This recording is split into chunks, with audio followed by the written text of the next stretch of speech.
Terima kasih Bapak Ibu buat kebersamaan kita siang hari ini. Maaf mengganggu waktunya, kemudian menambah kelelahannya. Nah, jadi pada kesempatan kali ini saya ingin berbagi tentang menyebarkan pemahaman mengapa kurikulum perlu berubah. Bapak Ibu, sebelum kita menjawab tentang mengapa kurikulum itu berubah, jadi saya perlu sampaikan apa itu kurikulum. Seperti itu Bapak Ibu. Nah, jadi ini kurikulum ini yang makna kurikulum yang saya mau disampaikan itu ada di portal itu, yaitu kurikulum dapat diartikan sebagai titik awal sampai titik akhir pengalaman murid. Jadi menurut Ralph Taylor ada 4 komponen kurikulum, yaitu tujuan, konten, metode, sama evaluasi. Nah, nanti kita akan meninjau mengapa kurikulum itu berubah berdasarkan komponen dari Ralph Taylor ini, komponen kurikulum menurut Ralph Taylor. Nah, kita lanjut dulu Bapak Ibu tentang kurikulum. Jadi kurikulum itu punya fungsi memandu guru dalam proses belajar murid. Kemudian kurikulum berperan dalam pedoman dan acuan dalam pembelajaran. Fungsi dan peran ini dioptimalisasi dengan mengembalikan sesuatu yang dibutuhkan masa kini dan masa depan. Jadi artinya kurikulum itu dioptimalkan atau dirancang untuk bisa menghubungkan masa kini dan masa yang akan datang. Kurang lebih seperti itu. Nah, pengembangan kurikulum itu didasari ada 2 hal, yaitu konteks dan karakteristik murid. Oleh karena itu, tadi saya sudah singgung ada 4 komponen Ralph Taylor: tujuan, konten, metode, cara, dan evaluasi. Itu yang menjadi kita perlu adaptasi. Diadaptasi maksudnya kita sesuaikan dengan karakter dan konteks murid pada saat kurikulum itu akan dibuat. Kurang lebih seperti itu. Baik, kembali ke pertanyaan tadi di awal terkait dengan pemahaman mengapa kurikulum itu perlu diubah. Jadi ini pandangan yang bisa saya sampaikan sesuai dengan hasil pelatihan pada topik kurikulum merdeka.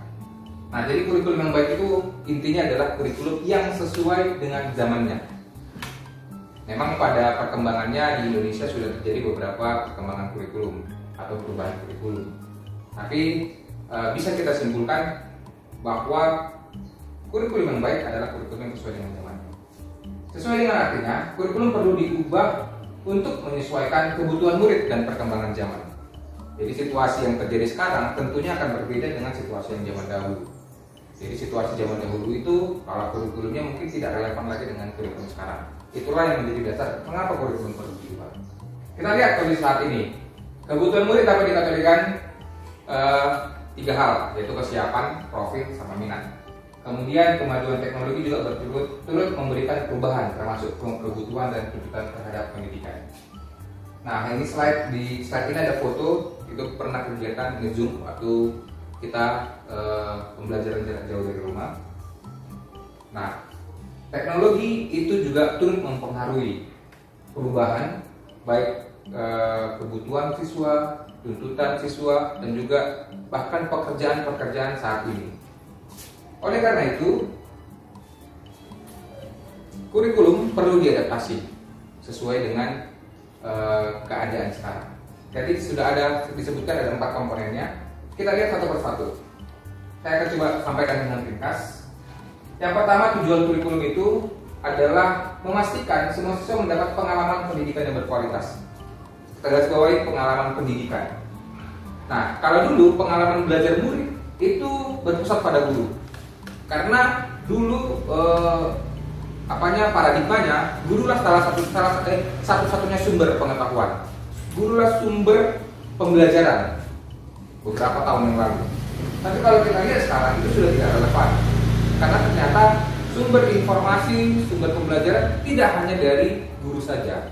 Sekarang sudah ada internet, sudah ada Google, sudah ada lain sebagainya yang membantu murid dalam belajar. Makanya itu perlu dari tujuan kurikulum ini kita perlu konsep supaya terjadi perubahan kurikulum tadi. Lagi Bapak Ibu. Kemudian ada komponen konten. Nah, konten di sini berbicara tentang materi pembelajarannya.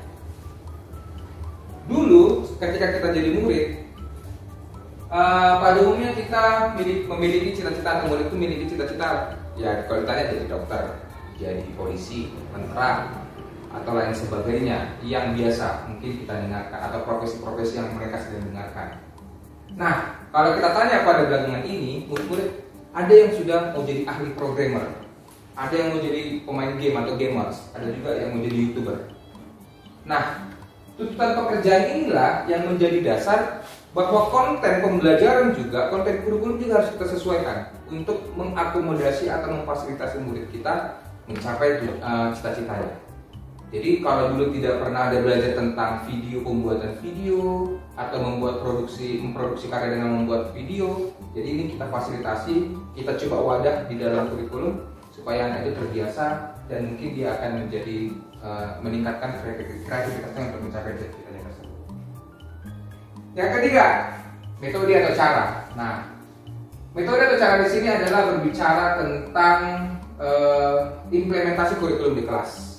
Kita pasti tahu apapun yang kurikulum yang dirancang, semua kurikulum itu akan terjunnya di ruang kelas masing-masing. Nah, untuk itu paradigma pembelajaran yang sedang berkembang pada saat ini, itulah yang akan kita terapkan di dalam kelas. Jadi perlu diubah sesuai dengan zaman dan kebutuhan murid. Kalau dulu mungkin komputer belum terlalu familiar, masih yang punya 1-2 orang-orang yang berkecukupan. Kalau sekarang sudah menjadi bahan yang gampang ditemukan atau alat yang gampang ditemukan, makanya itu menjadi paradigma baru. Jadi ketika kita membelajarkan pun atau membersamai dengan siswa, maka metode atau cara kita itu perlu kita ubah. Yang terakhir ada komponen evaluasi. Dulu untuk mencapai ketercapaian murid biasanya dilakukan evaluasi atau assessment atau ujian, biasanya seperti itu. Nah, beberapa tahun yang lalu ujian, mungkin di antara kita juga pernah mengalaminya, ujian itu dilaksanakan serentak dengan soal yang sama, baik di perkotaan maupun di pedesaan. Nah, berdasarkan pertimbangan-pertimbangan ternyata pengalaman belajar orang di perkotaan tentu akan berbeda dengan pengalaman belajar orang di pedesaan.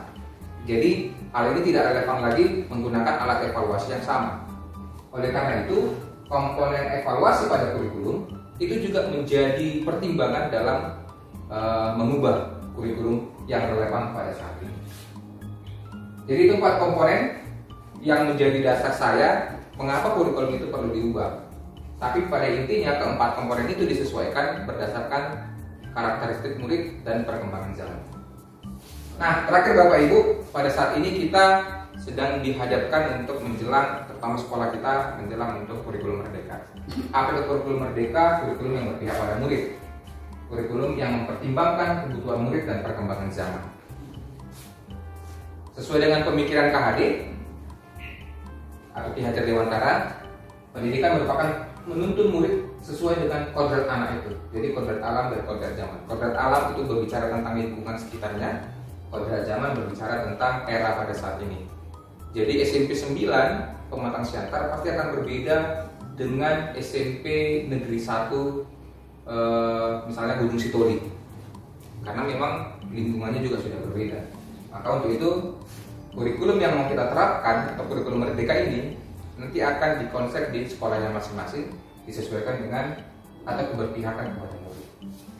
Nah, tadi ada komponen-komponen tujuan, kemudian konten, kemudian metode cara, dan terakhir ada asesmen. Nah, itu diakomodir di satuan pendidikan masing-masing. Oleh karena itu, tapi tetap ada prinsip-prinsip dasar yang tidak boleh diabaikan. Contohnya, Bapak Ibu, mengenai metode dan cara dalam pembelajaran atau implementasi kurikulum di kelas, itu dalam kurikulum merdeka ada 5 prinsip. Mempertimbangkan kebutuhan capaian murid, membangun kapasitas murid menjadi pembelajar sepanjang hayat, mendukung perkembangan kognitif dan karakter murid, menyesuaikan konteks kehidupan murid, mengarah pada masa depan berkelanjutan. Jadi 5 pembelajaran kalau kita lakukan di kelas harus tetap mempertimbangkan kelima hal ini. Kemudian asesmen Bapak Ibu. Nah, ini di kelas, kalau dulu asesmen itu hanya kebanyakan dipakai hanya untuk mengumpulkan informasi apakah anak tersebut sudah mencapai pembelajarannya. Nah, itu pada umumnya dulu. Nah, asesmen pada kurikulum merdeka itu mengumpulkan dan mengolah data. Untuk apa? Yang pertama, untuk mengetahui kebutuhan belajar murid. atau bisa dikenal dengan diagnostik. Jadi kalau dulu ini tidak terlalu dikedepankan, untuk saat ini mulai semakin dikedepankan. Jadi kita membuat asesmen diagnostik, kemudian kita berdasarkan asesmen yang kita lakukan, baik formatif atau sumatif, itu untuk melihat perkembangan murid dan pencapaian hasil belajarnya. Kemudian hasil asesmen itu bisa menjadi umpan balik bagi guru, bagi kita, apakah pembelajaran kita yang kita lakukan sudah sesuai dengan atau on the track, sesuai dengan kebutuhan muridnya atau belum. Bisa juga menjadi umpan balik bagi orang tua, oh perkembangan anak saya seperti apa, dan kepada murid itu sendiri. Terakhir, ini menjadi refleksi meningkatkan mutu pembelajaran. Jadi kita meningkatkan kualitas belajar kita. Terima kasih Bapak Ibu, inilah pemaparan yang bisa saya sampaikan. Jadi mengapa kurikulum berubah? Intinya adalah kurikulum harus adaptif terhadap perkembangan zaman dan kebutuhan murid. Demikian Bapak Ibu yang boleh saya sampaikan.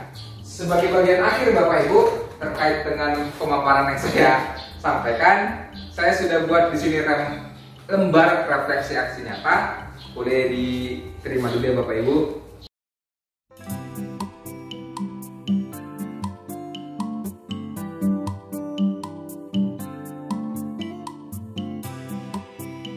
Jadi Bapak Ibu silakan lanjutkan pernyataan yang sudah disampaikan sesuai dengan yang boleh telah saya sampaikan. Saya dapat memahami mengenai apa yang saya sampaikan tadi, Bapak Ibu.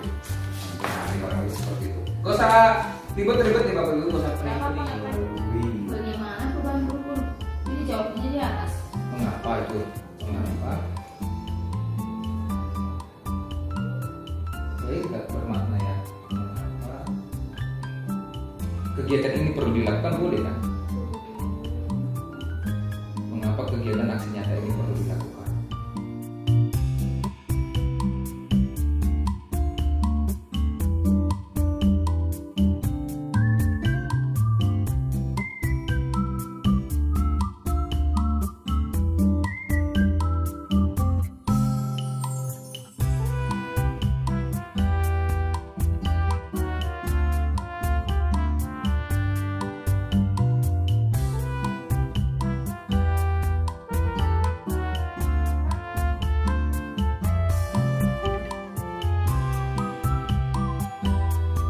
Saran yang bisa saya sampaikan adalah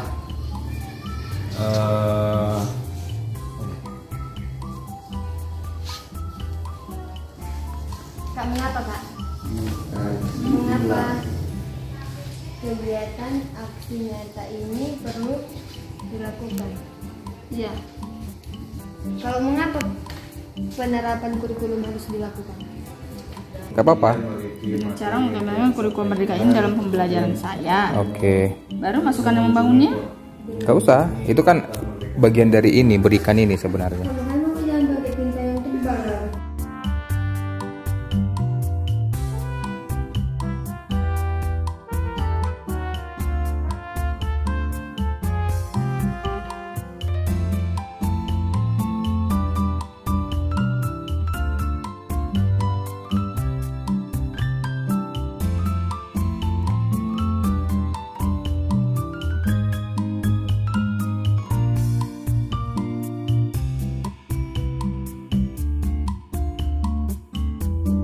Ini kan pertanyaan.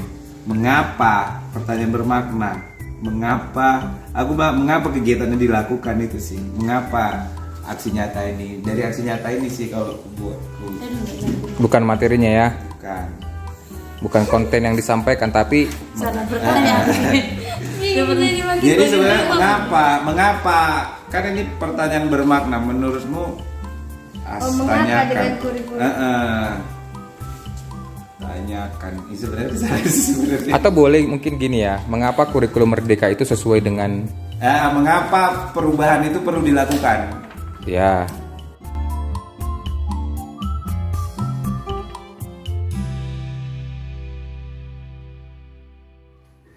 Baik Bapak Ibu, terima kasih sudah bersama-sama mendiskusikan atau mendengarkan pemaparan saya terkait dengan mengapa kurikulum perlu berubah. Sekian informasi yang boleh saya sampaikan. Terima kasih atas perhatiannya. Oras.